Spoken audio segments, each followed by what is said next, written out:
Untuk membuat paspor, pertama-tama kita daftar secara online melalui aplikasi M-Paspor. Lalu masukkan alamat email dan juga kata sandi. Setelah itu akan ada data-data yang harus kita isi untuk pendaftaran akun. Setelah kita isi semuanya, kita centang pada bagian saya setuju dengan syarat dan ketentuan. Setelah itu kita klik daftar. Dan setelahnya kita klik pengajuan permohonan. Kemudian klik pada permohonan paspor reguler. Lalu klik aja lanjutkan. Setelah itu kita bisa mengikuti langkah-langkah yang ada dalam aplikasi M-Paspornya untuk pengisian data. Jangan lupa untuk cek ulang dan pastikan lagi kalau data yang kalian isi itu udah benar dan sesuai. Pendaftaran secara online ini hanya bisa untuk permohonan paspor baru atau paspor yang masa berlakunya sudah habis atau perpanjang. Nah, sedangkan untuk paspor yang hilang ataupun rusak, itu kita bisa datang langsung ke kantor imigrasinya. Di next video, saya juga akan buat langkah-langkah untuk paspor yang hilang. Untuk dokumen-dokumen yang perlu kita siapkan dalam permohonan paspor melalui aplikasi M-Paspor ini ada EKTP, paspor lama, KK, dan juga akta kelahiran.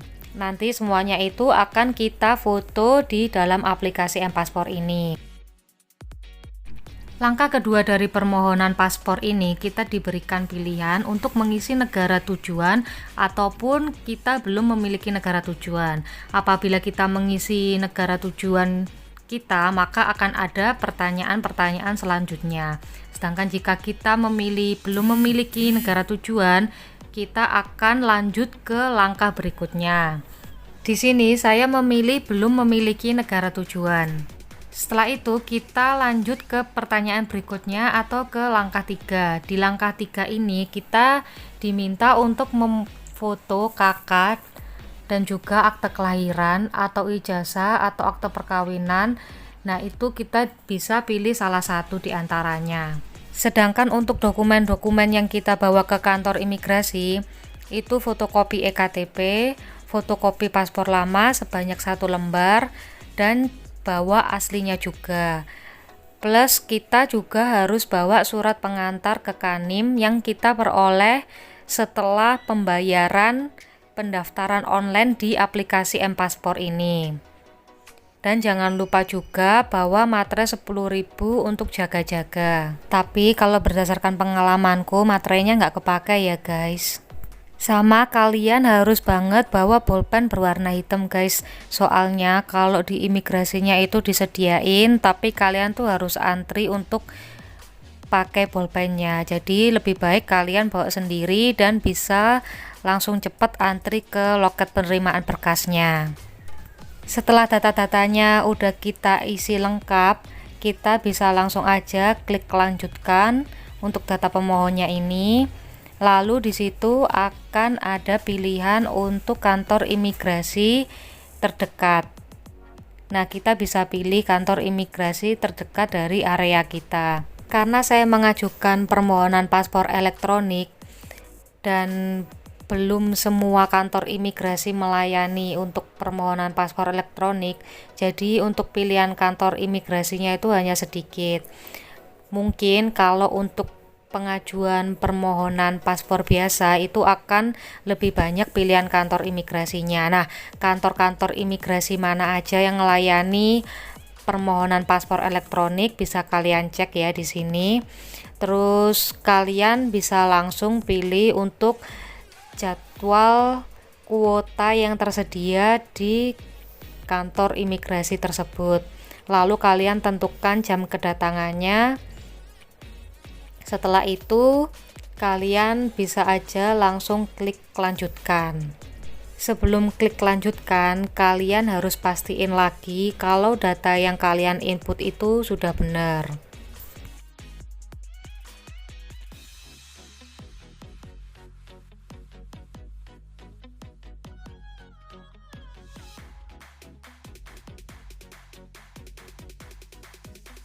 Dan pengajuan permohonannya sukses.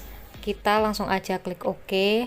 Nanti kita juga bisa baca-baca terlebih dahulu untuk persyaratan dan ketentuannya. Setelah itu kita kembali ke halaman utama dan melanjutkan langkah berikutnya, yaitu pembayaran. Untuk pembayarannya ini kalian bisa bayarkan di berbagai tempat, bisa di Indomaret, di kantor pos, ataupun lewat Tokopedia juga bisa. Nah, untuk pembayarannya ini juga ada batas waktunya ya.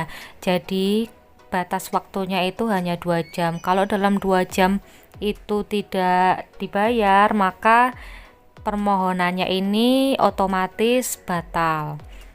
Dan setelah itu kita klik lagi dimunculkan kode billing untuk pembayaran paspornya. Nah, untuk kode billingnya ini ada di bagian ujung kiri atas seperti yang saya kasih tanda kotak ini. Kode tersebut yang digunakan untuk pembayaran. Setelah melakukan pembayaran, statusnya akan berganti dan berubah menjadi warna hijau. Setelah itu kita akan dapat surat pengantar. Namun di sini filenya tuh error dan akhirnya saya screenshot dan saya print untuk detail permohonan paspor ini dan saya bawa ke kantor imigrasi. Sesuai dengan jadwal yang udah kalian pilih, kalian bisa langsung datang ke kantor imigrasi. Lalu di sini juga akan ada petugas yang memberikan arahan. Setelah itu kita disuruh untuk memberikan dokumen-dokumen dan untuk dimasukkan ke dalam map. Untuk dokumennya udah aku jelasin ya tadi. Setelah itu kita harus antri terlebih dahulu ke loket penerimaan berkas ini.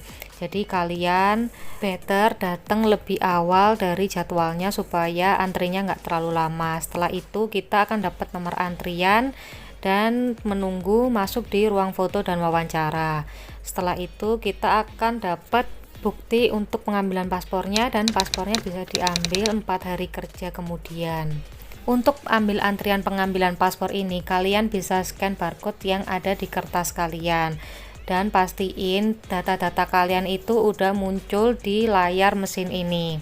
Setelah itu, kalian bisa langsung aja ke loket pengambilan paspor tanpa menunggu nomornya keluar ya guys. Lalu kalian serahkan aja kertasnya ke petugas yang ada di loket itu dan kalian tinggal duduk aja nunggu panggilan. Dan paspornya udah jadi. Gampang banget, cepet, dan anti ribet sih buat paspor sekarang. Segini dulu ya guys videonya, semoga bermanfaat dan thank you for watching.